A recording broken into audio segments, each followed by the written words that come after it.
Hello, it's Media Center Ukraine, Odesa.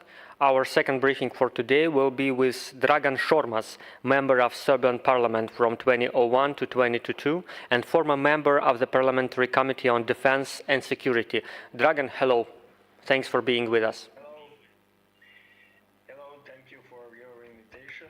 And just a little, let's say, that I was for 10 years head of NATO parliamentary, head of our delegation, Serbian delegation in NATO Parliamentary Assembly, and I have many friends among Ukrainian parliamentarians.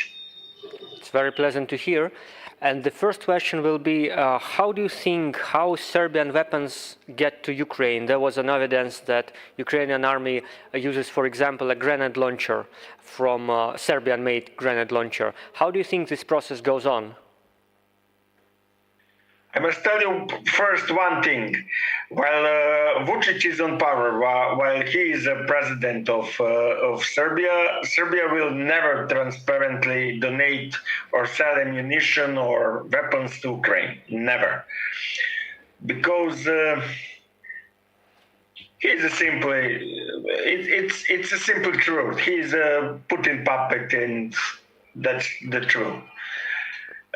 He used the situation that Serbia was bombed in 1999 by NATO, and it's always narrative, pro-Russian narrative in Serbia that was unjust, that was against international law. You know that Ukraine don't recognize Kosovo like for independent country, and he always used that situation to speak about bad West, and they don't like us, Russia love us, and that's his narrative. That's the reason why he is on power for 10 years. Even if we speak that Serbia is candidate for EU membership, you see Orban, he is a member of EU and NATO. We see what happened in Slovakia now, but in Serbia that was the more than 10 years of situation. And how it's possible to in this environment, how it's possible to have that ammunition and weapons in Ukraine? It's a simple answer. Because of that EU pact, Vučić make probably the compromise, some kind of compromise with Americans, and we sell that weapons, that ammunition to private sector, to third buyers, for example, in Poland or in Turkey, and then that ammunition, mostly ammunition and some kind of weapons, find a way to Ukraine. That's the only logic explanation for that. But if you ask him for that in Serbia, he was always said, no, we don't sell nothing to Ukraine or to Russia. How do you think, by the way, will it somehow influence his special, I would call it special relations with Russian government? I mean, Vučić's special relations with Russian government. This evidence that Serbian-made weapon was brought into Ukraine through third countries or through private entities. But how do you think will Russia use it somehow against him?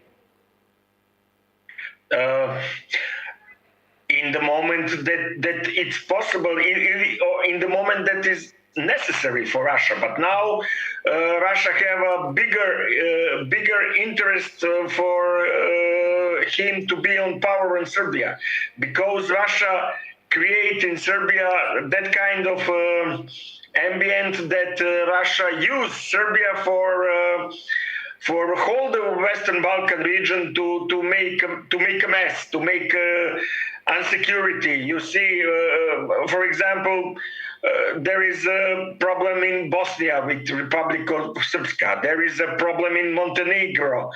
All that actions start from Belgrade, always. from Belgrade on Kosovo, for example, to these days. Always it's Belgrade and his government and Alexander Vučić is an instrument in Putin's hands. And that's the reason they don't do nothing against him, but I'm sure that they always threaten him with some kind of actions against his power if he don't do what they want. This is that kind of his balancing between West and Russia, but day after day the situation is worse and worse for him, and there is every day smaller space for him to do that balancing. For example, this is in this what happened a couple of days ago on Kosovo is terrible situation now for Serbia. It's probably the worst situation since 1999, since bombing. Serbia is now in worst situation. Russia can't help us nothing because we are surrounded with EU and NATO countries. We are candidate for EU membership, and all our economy depend of cooperation with West. And now he make a terrible mistake with this in village Banjska, what happened on Kosovo. This is the terrorist tactics. There is no doubt in that, and I think that this is the situation that make worse his position, and we will see what will happen in next couple of days. You know, there is some kind of, I can't remember. I don't follow that so detailed, but something happened in China. Something will happen in China in next 10 days.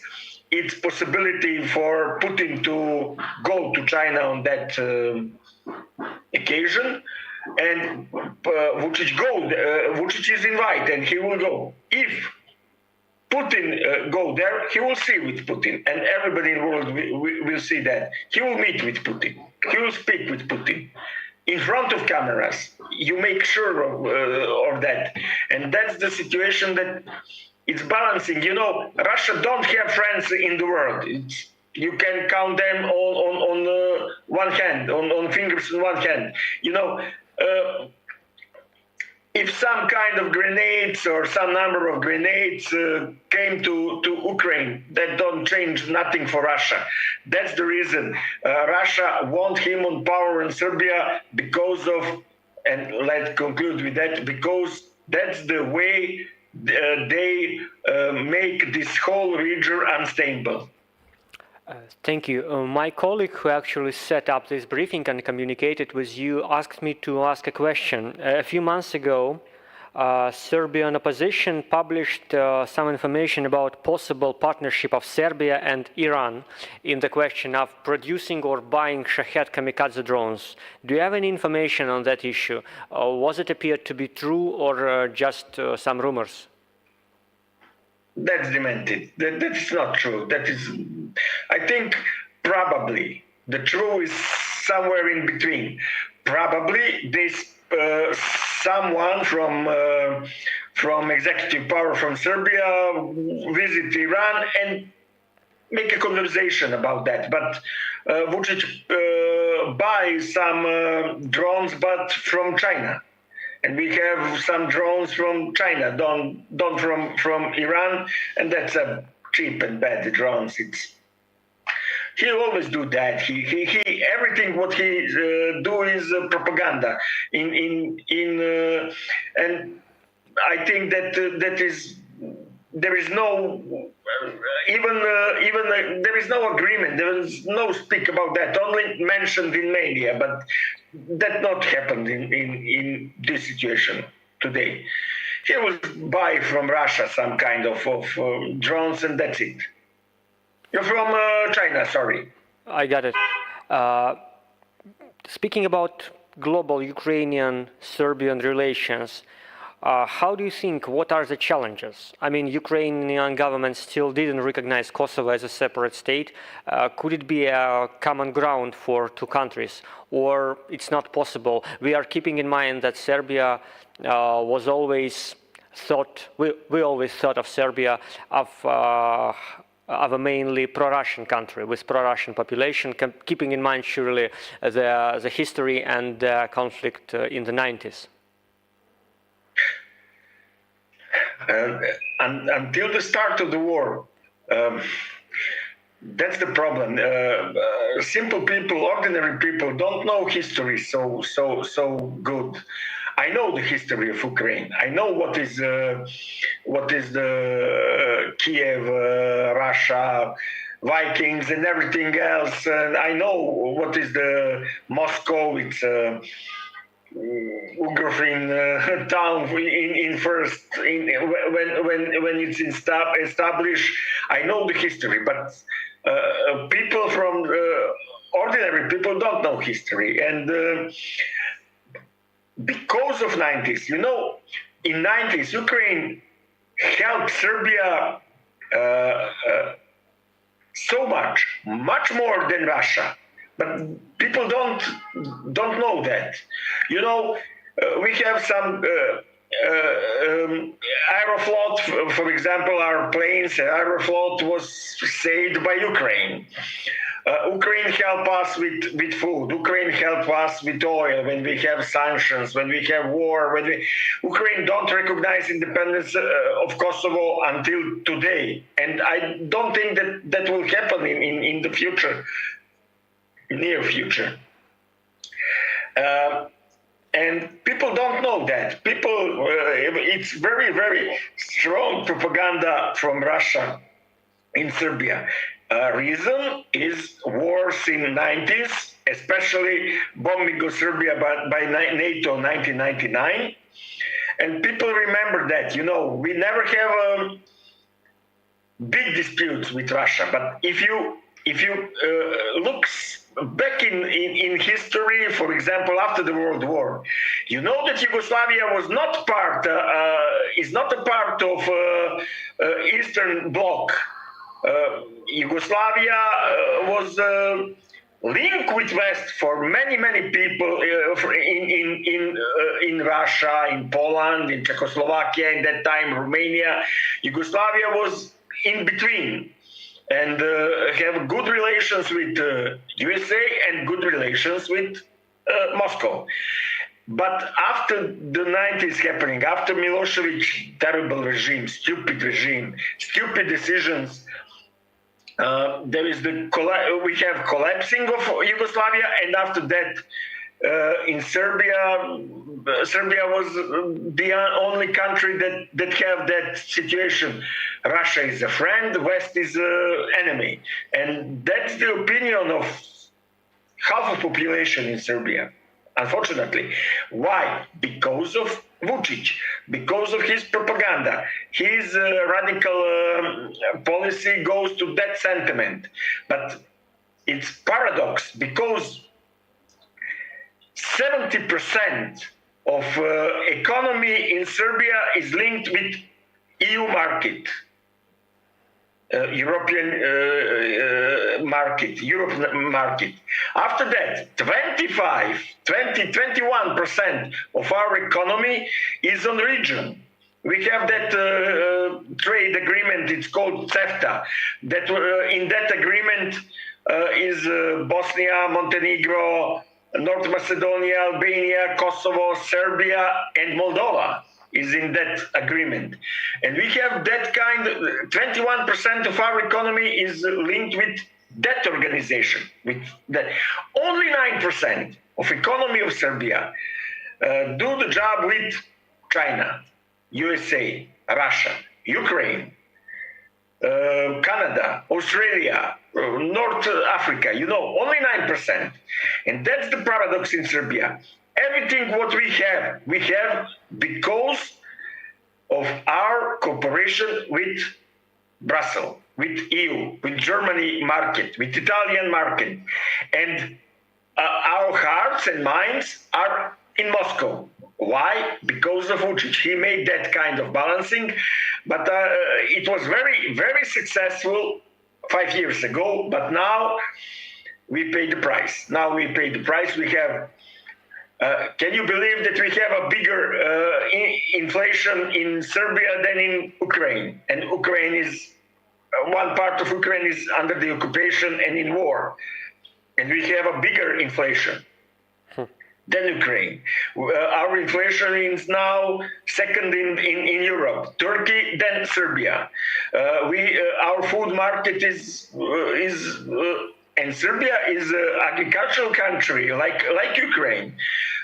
We are smaller, but we have a good agriculture situation. But we have only Turkey and Hungary have a bigger price for food than Serbia.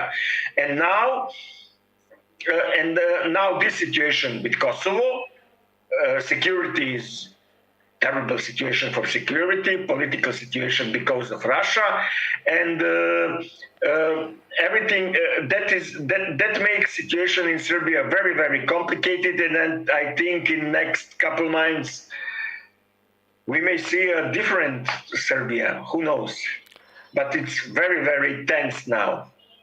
Thank you. We have a question from my colleague. You're welcome. Michael Washura, Newsweek magazine. I have a question about Vučić's domestic political messaging, especially around the Russia-Ukraine war.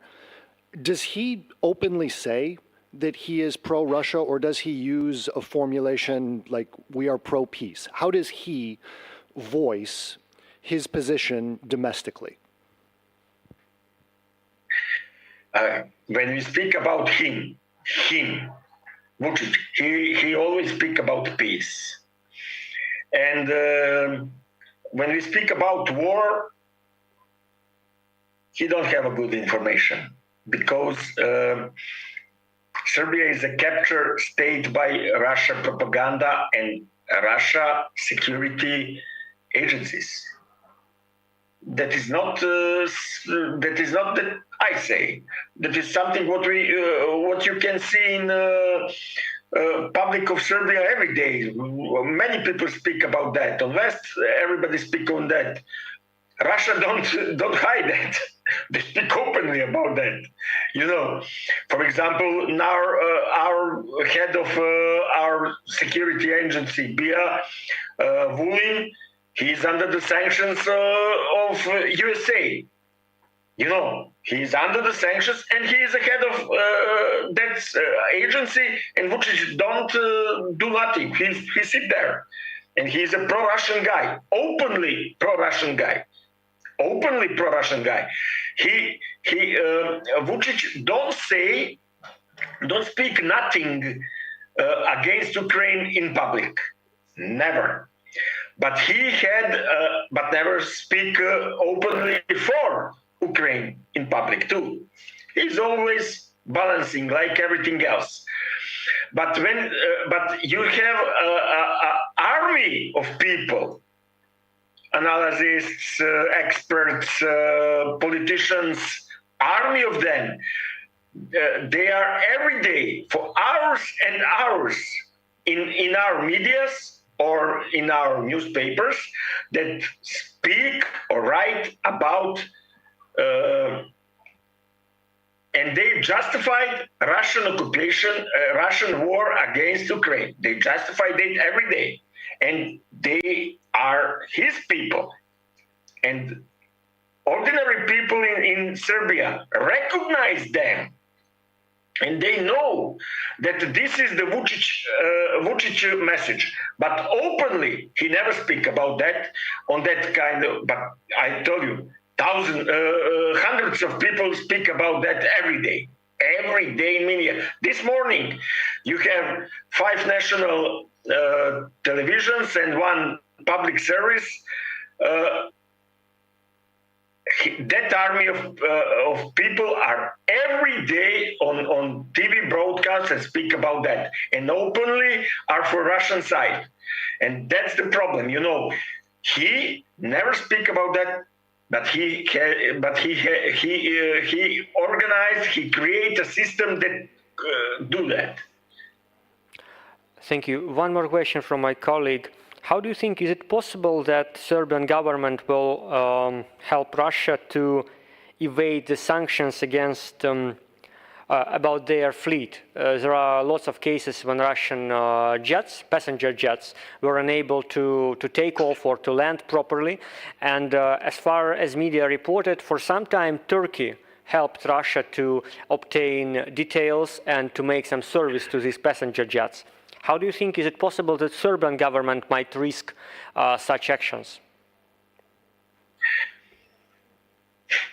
I don't know. We don't. How you say that? There is no sanctions against Russia from Serbia, even if we are a candidate country. All others candidate country impose sanctions to Russia. Just Serbia don't. And we have connections, but now security situation. Maybe one day no, because of drones. Next day we have that. You know, in Belgrade we have now 20,000 Russians that come from Moscow and St. Petersburg to live in Belgrade until the start of the war. 20,000 of them, and that's the situation that I speak you about balancing. For West, it's very important to finish this issue of Belgrade-Pristina relations, and they want that we do that. We speak about that since 2013, and West want for this year, 2023, to finish that situation and to have agreement. And that's the situation that Vučić used to. Because of that, they don't make a pressure on Serbia or necessary pressure on Serbia. They just speak about that, but they never make a pressure on Serbia in economy way, for example, to impose sanctions to Russia. And he used that situation too. He always speak to people, you see, they can do me nothing. I don't impose sanctions, and what happened? Never happened. Nothing happened. And nothing happened because of agreement with Kosovo. That's the reason that nothing happened. And that's the reason he used that situation. But you see, that situation now is on the end. It's October. The end of this year is close. That's the reason why he made this wrong move. He don't recognize that, but he tried to annex 4 municipalities to make how you say that, like Russia and Ukraine with these regions, annexation. He tried to make annexation to create annexation of 4 municipalities from north to Serbia, and then to have a new agreement, and he lose in one day that battle, that war, in one day. He lose that, and now now we all in Serbia wait what will West do about this situation. I hope that they will came to Belgrade, put him the paper on the table, and to tell him sign. If he sign, then I think next question will be impose sanctions to Russia, and then this situation about a float that you asked. If he don't sign, I think that nothing will be matter anymore for Serbia or Serbian people. We will have sanctions like Russia, but other because of other problem, because of Kosovo. And then we'll, in future, in 2024, we will speak about totally different situation. We will see, then Serbia will be in big problem like Russians today. Thank you. And the last question about about participation of Serbian citizens in the Russian-Ukrainian war, including Wagner, so-called private company. How do you think, how popular is it, how big is that problem that people from Serbia go to fight for Russian army or for Russian kind of private companies like Wagner?